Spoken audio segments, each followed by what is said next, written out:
أما بعد فأعوذ بالله من الشيطان الرجيم بسم الله الرحمن الرحيم ربنا اغفر لنا ولإخواننا الذين سبقونا بالإيمان ولا تجعل في قلوبنا غلا للذين آمنوا ربنا إنك رؤوف رحيم. وجاء في الحديث الشريف عن النبي صلى الله عليه وسلم ما الميت في قبره إلا كالغريق المتغوث ينتظر طعنة تلحقه من أخيه أو أبيه أو صديق له إلى آخر الحديث أو كما قال عليه الصلاة والسلام. সর্বপ্রথম শুকরিয়া জানাই সেই আল্লাহ সুবহানাহু ওয়া তাআলার দরবারে যিনি আমাদেরকে একটা সুস্থ মস্তিষ্কে সুন্দর একটা জান্নাতি পরিবেশে আল্লাহ পাক বুঝবার এবং দুনিয়াবি সমস্ত হারাম কাজ সব বর্জন করে জান্নাতি পরিবেশে এই নিয়াতে ওয়াজ ও নসিহত শুনব এবং আমল করব, এই নিয়াতে আল্লাহ পাক পাঠিয়ে দিয়েছেন। শুকরিয়া স্বরূপ সকলে জানাই আলহামদুলিল্লাহ। প্রিয় রাসূলের মজার মুকদ্দাসে অসংখ্য দরুদ এবং সালাম। ভূমিকা ছাড়াই সকলেই সমবেত কণ্ঠে আমরা সকলে আরো একবার দরুদ পড়ি, সকলে বলি সাল্লাল্লাহু আলাইহি ওয়াসাল্লাম। পরপরে জানাই আজকের সুন্দর সাজানো গোছানো বাৎসরিক ইসালে সওয়াবে আয়োজিত এই মাহফিলের মহামান্য যোগ্য বিজ্ঞ অভিজ্ঞ সুদক্ষ সভাপতি মহাশয়, বিশেষত আমার বন্ধুবর আপনাদের গ্রামের মসজিদের যোগ্য বিজ্ঞ অভিজ্ঞ সুদক্ষ ইমাম সাহেব হুজুর কেবলা এবং পূর্বের বক্তা মসজিদের স্বনামধন্য মুয়াজ্জিন সাহেব, এবং আজকে খুব ভালো লাগছে আমি এসে শুনলাম যে আজকের এই জলসার উদ্যোক্তা যারা এই সমস্ত ছোট ছোট কচি কচি আমাদেরই ভাইয়েরা, খুব ভালো লাগছে আজকের আপনাদের মাহফিলে এসে। তো এদেরকেও আমি আমার অন্তর থেকে হাজারো ইস্তেকবাল স্যালুট ওয়েলকাম জানাচ্ছি যে তাদের যেই ছোট্ট ব্রেনে এত সুন্দর একটা মজলিস তারা কায়েম করবে এই ধ্যান ধারণা হয়েছে এবং তার উপরে ব্যবস্থাপনা করতে পেরেছে। পুরোটাই আমি যা শুনলাম মুয়াজ্জিন সাহেবের কাছ থেকে, এর উদ্যোগ এবং এর মেহনত পরিশ্রম তারাই এটা করেছে। আলহামদুলিল্লাহ। আল্লাহ পাক দোয়া করি আমাদের এই সোনার সন্তানগুলোকে আল্লাহ পাক দ্বীনের জন্য কবুল করেন, বলেন আল্লাহুম্মা আমিন। ভাইরা এই মাইক ভাই কোথায় আছে? মাইক ভাই যদি এখানে থাকেন আমার সাথে দেখা করেন। পরপরে জানাই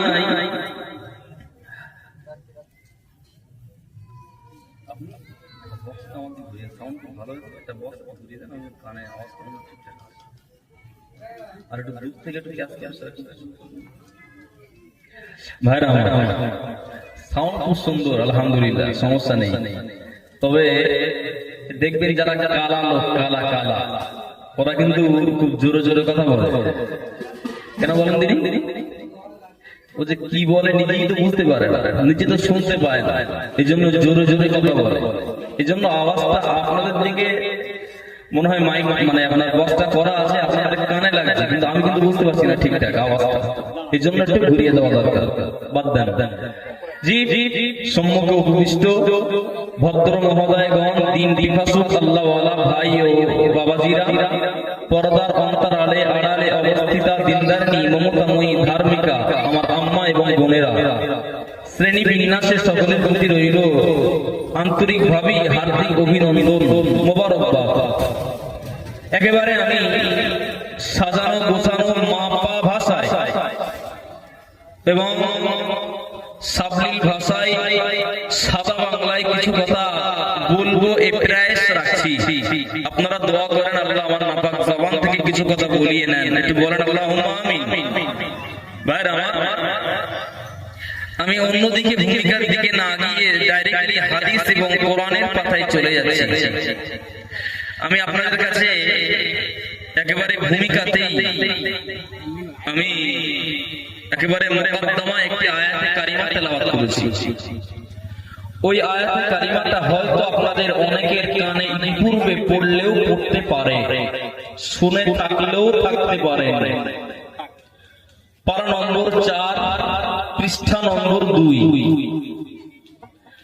আল্লাহ পাক কোরআনের ভিতরে এই আয়াতে কারিমার ভিতরে বললেন, ইয়া আইয়ুহাল্লাযীনা আমানু। খুব ভালো করে সতর্কতার সঙ্গে শুনেন। আল্লাহ পাক বললেন, ইয়া আইয়ুহাল্লাযীনা আমানু, ওহে ঈমান ওলো, ওগো ঈমানদার সম্প্রদায়, ওগো ঈমানদার বান্দা বান্দির দল, আমি আল্লাহ বলছি, ইত্তাকুল্লাহ, তোমরা আমি আল্লাহকে ডর করো, আমি আল্লাহকে ভয় করো। একটু জোরে বলা যাবে না সুবহানাল্লাহ? আল্লাহ পাক পরেই কি বললেন, হাক্কা তুকাতিহি। মৌখিক দাবি করাটা সহজ, কিন্তু বাস্তবে রূপ দেওয়াটা কঠিন তো নাকি? অনেক কঠিন। আল্লাহ বললেন তোমরা মৌখিক দাবি করবে যে আমি আল্লাহকে ভয় করি, এটা নয়, বরং হাক্কা তুকাতিহি, ভয় করার মতোই ভয় করো। হ্যাঁ, ঠিক আছে, একেবারে ভয় করার মতো হকের জায়গায়, সত্যতার জায়গায় দাঁড়িয়ে, সত্যের মানদণ্ডে দাঁড়িয়ে আমি আল্লাহকে ভয় করব। তার মানে আল্লাহকে ভয় করার দরকার কতটা? ভাই আমার, একজন মানুষ গুনাহ থেকে বাঁচতে গেলে কোন একটা গুনার কাজে নিমজ্জিত, এই গুনাহ থেকে বাঁচতে হলে যদি ওর আল্লাহর কথা মনে পড়ে যে আল্লাহ আমাকে দেখছে, তখনই ওই গুনার ভিতরে নিমজ্জিত হাবুডুবু খাওয়া ব্যক্তিটা আল্লাহর ভয়ে যেন ফিরে আসে। আল্লাহর ভয়ে ফিরে আসতে গেলে যতটা ভয় করার দরকার, আল্লাহকে হকের জায়গায় দাঁড়িয়ে অতটাই ভয় করা ফরজ। কথা শুনছেন? এরপরে আল্লাহ বললেন, ওয়ালা তামুতুন্না, তোমরা মৃত্যুবরণ করো না, ইল্লা, তবে হ্যাঁ মৃত্যুবরণ করো, ওয়া আনতুম মুসলিমুন, কামেল পূর্ণাঙ্গ মুসলমান হই তবে মরো। একটু জোরে বলা যাবে না বাবা? এখানে দুটি বিষয়, একটা হলো ঈমানদার আর একটা হলো মুসলমান। আল্লাহ পাক তামাম পৃথিবী, শত শত ধর্মের মানুষ বাস করি আমরা, তামাম পৃথিবীতে সমস্ত ধর্ম বর্ণ নির্বিশেষে সব ধর্মকে উপেক্ষা করে তার মনোনীত ধর্ম, তার পছন্দনীয় ধর্ম ইসলাম অবলম্বী যারা, ঈমানদার যারা, ওই সমস্ত বান্দাদেরকে ডেকেই বললেন তোমরাই আমি আল্লাহকে ভয় করো। একটু জোরে বলা যাবে না? আল্লাহ পাক বলতে পারতেন অন্য ধর্মের মানুষদেরকে যারা আল্লাহকে ভয় করে না, তাদেরকে কিন্তু ডাকেননি। তামাম ধর্মকে আল্লাহ পাক সামনে রেখে ছাঁটাই করে বাছাই করে ঈমানদার যারা, আল্লাহকে বিশ্বাস করে যারা, ওদেরকেই বার করে বললেন তোমরাই ভয় করো। কারণ আল্লাহ পাক ঈমানদার মুসলমানদেরকে বড় ভালোবাসেন, এই জন্যই। সুবহানাল্লাহ। আমার সোনামানিকেরা, নজনেরা, তরুণেরা, ও বাজিতপুরে জনেরা, ও যুবকেরা, মা বোনেরা, আল্লাহ পাক এখানে জানিয়ে দিলেন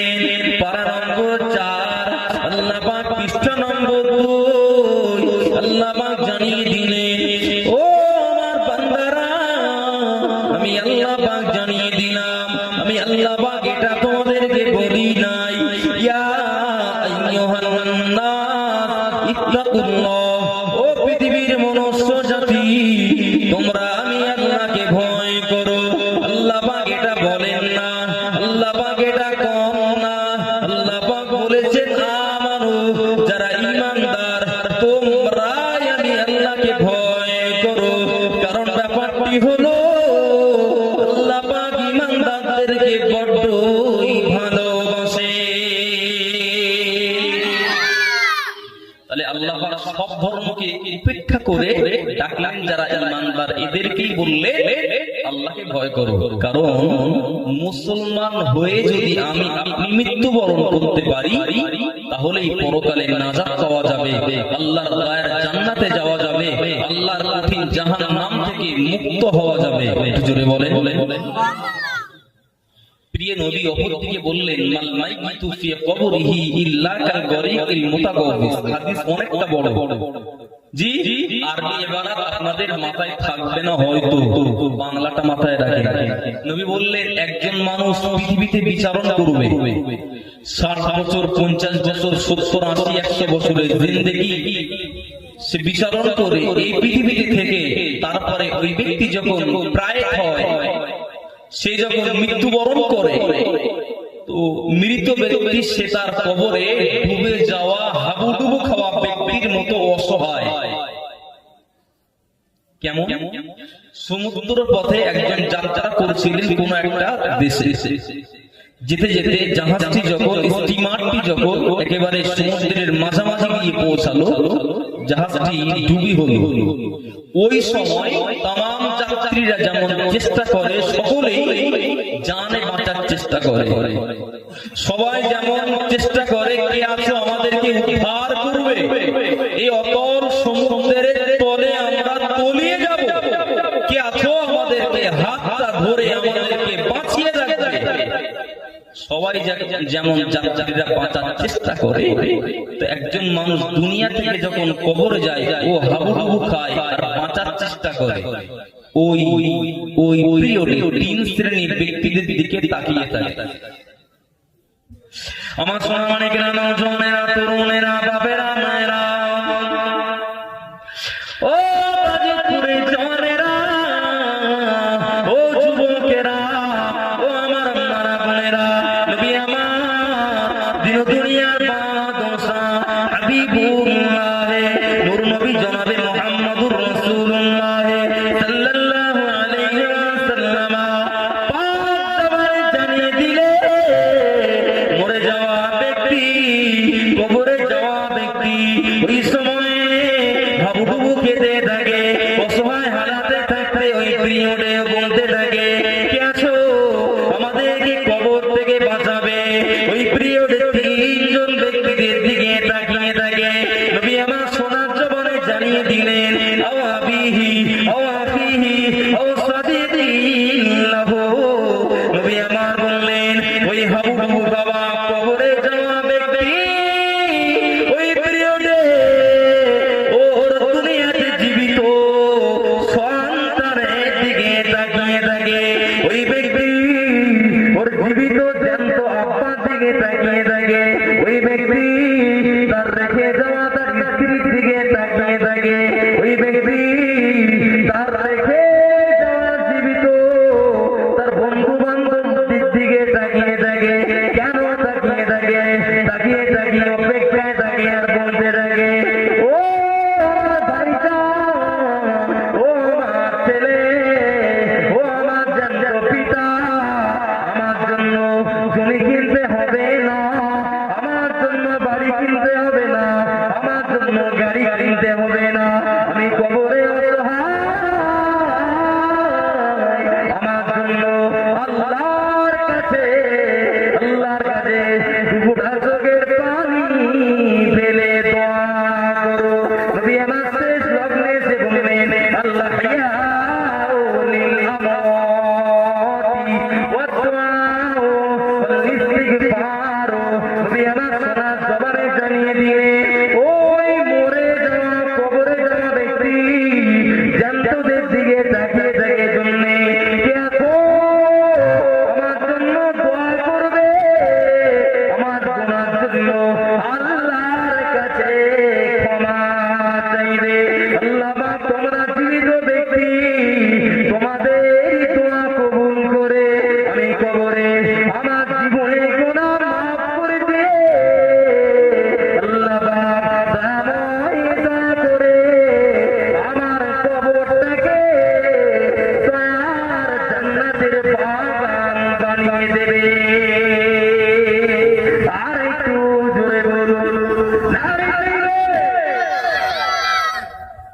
ভাইরা আমার আমার কথা বুঝতে পারছেন?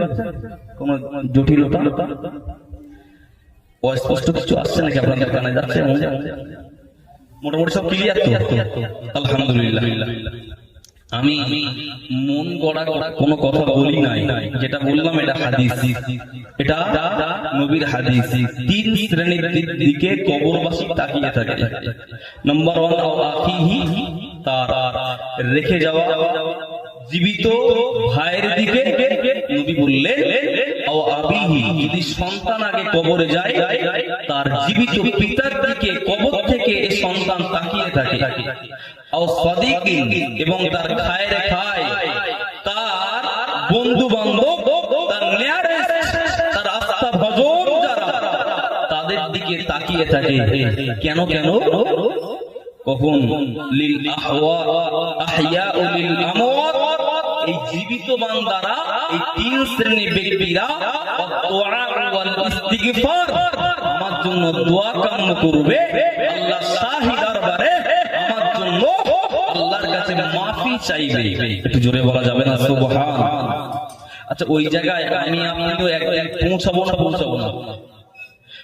দুনিয়াতে যখন এসেছি, প্রাণ যখন আল্লাহ দিয়েছেন, আল্লাহ পাক প্রাণ যখন দিয়েছেন, মৃত্যু অনিবার্য, শিওর মৃত্যু হবেই হবে, এখানে কোনো সন্দেহ আছে কি? আল্লাহ পাক কোরআনের ভিতরে এই জন্য জানিয়ে দিলেন, ও বান্দারা, আমি আল্লাহ পাক আমার কোরআনটা যখন তোমরা স্টাডি করবে, আমার কোরআনটা যখন হাতে নেবে, আমি আল্লাহ পাকের বর্ণনা, ফাইদা জাআজালুহুম লা ইয়াস্তাখিরুনা সাআতাও ওয়া লা ইয়াস্তাকদিমুন। জোরে জোরে বলুন আল্লাহু আকবার। আল্লাহর বর্ণনা, আল্লাহ বললেন, বান্দা, জীবিত যখন আমি আপনাদেরকে জান দিয়ে যখন পৃথিবীতে পাঠিয়েছি, মৃত্যু অনিবার্য, কিন্তু কবে হবে তুমি জানো না। জি, এমন 5টি বিষয় আল্লাহ পাক আমার নবীকেও জানাননি। তার ভিতরে একটা হলো মওত। কার কোথায় কোন জায়গায় মৃত্যু হবে, বাবা আমরা বুকে হাত দিয়ে বলতে পারবো কি যে আমার ঘরে মৃত্যু হবে, রাস্তায় মৃত্যু হবে? আচ্ছা, এই বলার অধিকার কি আমাদের আছে কি? আজকের এখানে মাহফিল হচ্ছে, আমরা সকলে এসেছি আলহামদুলিল্লাহ। আমরা এখান থেকে আমাদের নিয়ত হলো বাড়িতে আবার সুস্থতার সঙ্গে ফিরে যাব। আচ্ছা, কোন গ্যারান্টি আছে? হতে পারে মাহফিল থেকে বাড়ি যাওয়ার আগেই আল্লাহ পাক আপনার প্রাণটা নিয়ে চলে যেতে পারেন না? এটা আমাদের ঈমান। এটা কি ঈমান? ঈমানের জায়গায় নবী বললেন, ওই কবরে যাওয়া ব্যক্তি 3 শ্রেণীর দিকে তাকিয়ে থাকে। এজন্যই কখন এরা আল্লাহর কাছে দুয়ার অ্যাপিল করবে, আমাদের জন্য ক্ষমা চাইবে। আমরা কবরে অসহায়, একেবারে অসহায়, খালি হাতে এসেছি। পৃথিবীর জমিনে অনেক নোংরামি করেছি, অনেক গুনার কাজের সঙ্গে আমরা যুক্ত ছিলাম। অন্তত যারা দুনিয়াতে আছে, আমার ছেলে মেয়ে, পিতা মাতা, বন্ধু বান্ধব, ওরা যদি আমাদের জন্য দোয়া করে, আল্লাহ পাক এই গহীন কবরের আযাব থেকে আল্লাহ চাইলে নাজাত করিয়ে দেবেন। একটু জোরে বলা যাবে না সুবহানাল্লাহ? তবে পৃথিবীর জমিনে আমরা এখানে আজকে যে বসেছি, বাবা, তা আখেরি দোয়া হবে না? শেষ একটা দোয়া হবে। আপনার পিতা মাতা, দাদা দাদি, নানা নানি, এক কথায় পৃথিবীর সূচনা থেকে পর্যন্ত যত মানুষ বিদায় নিয়েছেন, কুল মুমিনিন ওয়াল মুমিনাত, জিন ইনসান, অর্ধপতি নারী পুরুষ যারাই বিদায় নিয়ে পরলোকগত, তাদের সকলের জন্য সাবরেসানি হবে। তবে জানবেন, আমাদের এই পাঠানো সওয়াবে সমস্ত কবরবাসীরা কিন্তু কবরে উপকৃত হয় না? হয় না? কারা উপকৃত হয় আর কারা উপকৃত হয় না, এই জন্য কোরআন জানিয়েছেন। কোথায়? চলে কোরআন শরীফ 28 পারা, আল্লাহ পাকের নিজেরই বর্ণনা। আল্লাহ পাক জানিয়ে দিলেন, রব্বানা ইগফির লানা ওয়া লিইখওয়ানিনা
এভাবে আমি আল্লাহর কাছে দোয়া করবে, রব্বানা, ও আমাদের রব, ও গো আমাদের প্রতিপালক, ও গো আমাদের সৃষ্টিকর্তা, ইগফির লানা, আল্লাহ পাক আপনি আমাদের জীবনে গুনাহ মাফ করে দিন, ওয়ালিয়াকুনিল্লাযীনা সাবাকুনা বিল ঈমান। ও রব্বুল আলামিন, আমার ভাই গো যারা ইমানের সঙ্গে পরলোক গত, ওদের জীবনের গুনাহগুলো মাফ করে দেন। জোরে বলেন। নবী বলেছেন ওই দোয়াটা আল্লাহ পাক আগে কবুল করেন যে ব্যক্তি নিজের জন্য আল্লাহর কাছে ক্ষমা চায় এবং অপর ভাই বন্ধু বাবাজি ঈমানদার ভাই বোনদের জন্য ক্ষমা চায়, ওই দোয়াটা আল্লাহ পাক আগে কবুল করেন। সুবহানাল্লাহ, জোরে বলবেন না ভাইরা আমার। আর যারা পরের মতো নিজে আগে বাঁচো, জি চাচা আপন পরার বসা নিজের জন্যই ক্ষমা চায়, অপরের জন্য কিছু চায় না, ওদের দোয়া কবুল হবে না এটা গ্যারান্টি নেই, তবে হলেও অনেক পরে কবুল হবে, তবে কবুল হবে তাদের দোয়া আগে যারা তাদের জন্য দোয়া চায়। ভাইরা আমার, তো আজকের এই যে মাহফিল, এই মাহফিল থেকে আমরা যে সওয়াবগুলো মৃতদের জন্য পাঠিয়ে দেব, আমাদের থেকে যারা পরলোকগত ওরা যদি ঈমানের সঙ্গে কবরে যেতে পারে, ঈমানের সঙ্গে যদি পরলোকগত হতে পারে, তো আমাদের এই সওয়াবে ওরা কবরে উপকৃত হবে। একটু জোরে বলা যাবে না সুবহানাল্লাহ? ভাইরা এজন্যই আমাদের নবী দোয়া চাইতেন, আল্লাহ আপনি আমাকে যখনই ডাকবেন অন্তত ঈমানের সঙ্গে ডাকবেন। আর নবীর উম্মতদের জন্য এটাও শিক্ষা, আমাদের দোয়া চাওয়া দরকার, আল্লাহ যখনই ডেকে নেবেন ঈমানের সঙ্গে ডেকে নেবেন। ঈমান অবস্থায় যদি আপনি পরলোকগত হতে পারে, বিশ্বাস করেন আমাদের এই দোয়া সাবরসানিতে যারা ঈমানের সঙ্গে পরলোকগত ওরা কবরে উপকৃত হবে, ওদের জীবনের গুনাহ মাফ হবে, ওদের জাহান্নামের আগুন ওদের জন্য আমাদের দোয়ার ওসিলায় হারাম হয়ে যাবে। একটু জোরে বলেন তো বিদ্যার নারাই তাকবীর। বাবা আলোচনায় অসুবিধা হচ্ছে নাকি? তবে আরো এই যে মাহফিলটা গ্রামে কি একেবারে 20-30 জন মানুষের বাস নাকি? বাজি বাজবে এখনো আছে? আচ্ছা আচ্ছা আচ্ছা, আলহামদুলিল্লাহ, ঠিক আছে। আপনারা কি ভয় পাচ্ছেন না ঘাবড়াচ্ছেন? আচ্ছা, বদরের যুদ্ধে মুসলমানদের সংখ্যা ছিল কত বলেন? 313 জন, আলহামদুলিল্লাহ। আচ্ছা, এই 313 জনের এগেইনস্টে বিপক্ষ দল কাফের কুফারে কুরাইশ ওদের সংখ্যা ছিল কত বাবা? 1000-এর বেশি না? বুখারী শরীফের বর্ণনা, একটা বর্ণনা এসেছে 3000, আর একটি বর্ণনা এসেছে 1000-এর বেশি। 3000 ছেড়ে দেন, 1000 ধরে নেন, 313 জন।